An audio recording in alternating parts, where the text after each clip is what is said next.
Crypto greetings! Have you ever wondered how new altcoins, fork, and shitcoins are born? Some of them created by boring gamation.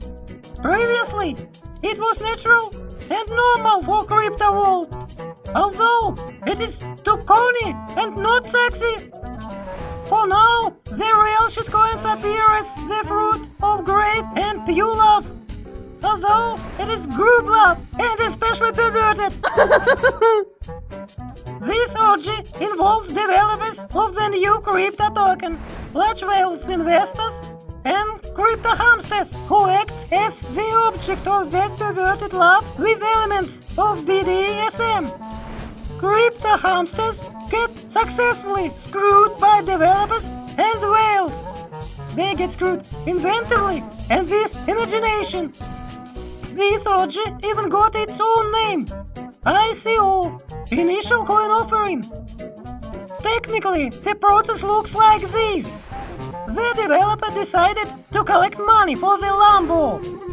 For this he created new project, calls it by a beautiful and mysterious word, then writes white paper. It's kind of a business plan, but only for the mentally retarded. In it, he promises that everything will be a top-notch.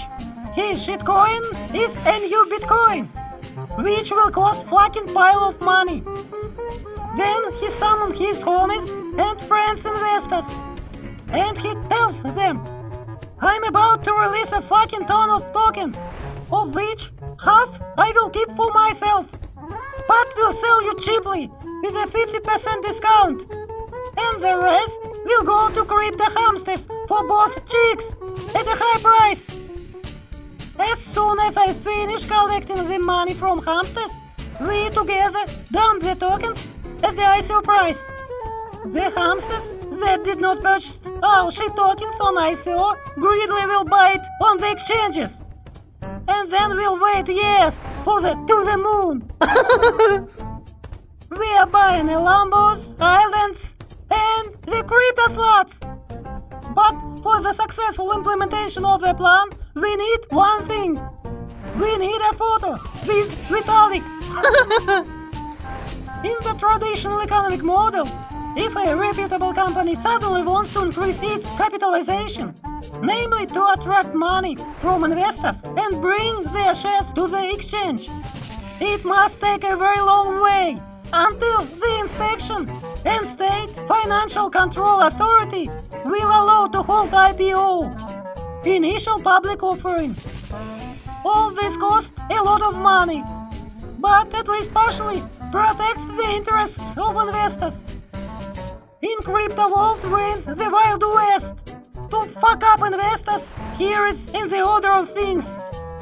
But sometimes it's compensated with wild profits. ICO is the most convenient way to collect money from all over the world, even under the most insane idea. The flow of new ICOs will not stop. Among the hundreds of upcoming ICOs, there are good and honest projects, which will enrich the investors and even create new revolutionary technologies and products. But very few of them. Most ICOs are created for speculation and simple money grab. So be careful. And before you invest your hard-earned bitcoins in the next ICO, think 100 times. So you do not become a holder, forced long-term investor, or in simple words, a chump and a sucker. And that's it for today. I'm Mr.Cryply. Resounded profit to all. See you later.